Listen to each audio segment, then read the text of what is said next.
Holt, local Bay Area, San Francisco Bay Area poet.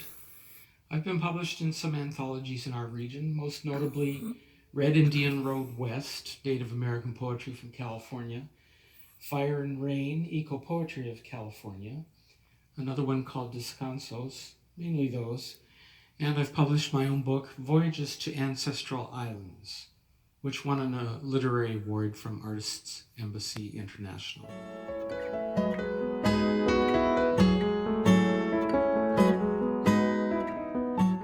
First, an essay. How does a poem get written? Usually it seems I labor for years. The well-known quote from a craftsman in the field, "A poem isn't finished, it's abandoned," has at times described the state of my work mode.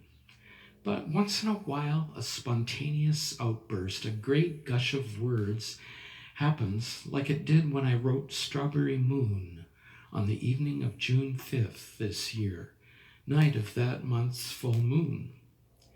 I knew from American Indian tradition that it was the strawberry moon, signaling the harvest of the ripe red fruit to begin. After seeing on the Rachel Maddow show the reaction of our congressional representatives to the tear gassing of peaceful protesters when police cleared the way for Trump's now infamous Bible photo op, I went out into our yard seeking relief and to see if the moon actually had a rose-pink tone. Couldn't see it yet, so I came back inside, wrote down things my mind, or maybe my spirit guide, was insisting I pay attention to. Stray words were bubbling up in my brain. Everything is broken. I feel we're being carried with the flotsam over the dam. I wrote down my feelings of dismay, watching the treatment of the reporter attempting to get comments from our representatives in Washington. The flow of words continued. The color of harvest. And another thought, gonna drown when the ship goes down. A ship which didn't become the Titanic, the first obvious image, but became Leonard Cohen's ship of state, which he in turn had picked up from Henry Wadsworth Longfellow's poem. I went outside again, watched the sun set, and gathered more phrases. Dark angel cloud, a belly of fire. By now running back and forth, looking for the moon, then writing thoughts into my notebook. Something brewin'. Oh, I didn't use that. Poetry is inspiration, but also work that's like weeding a garden. Some you pull up to let the more desirable plants thrive. We started re-watching the wonderful Italian movie Il Postino, a fictionalized story of Pablo Neruda's exile in Italy.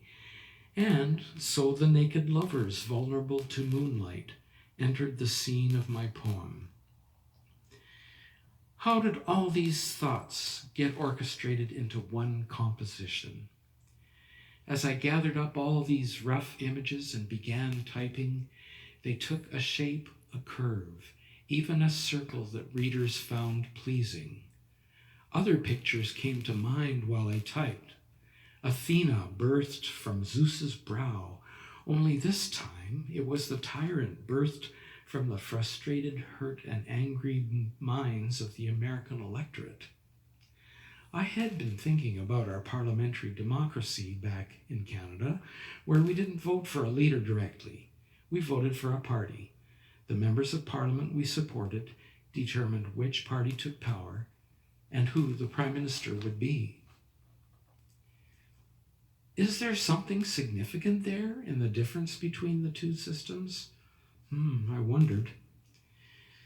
The poem came full circle to waiting under the strawberry moon for the berry fruit harvest, picking time under the June sun. Words that recall a time when I was once a strawberry picker, as a teenager working on one of the vanishing farms of my Canadian hometown.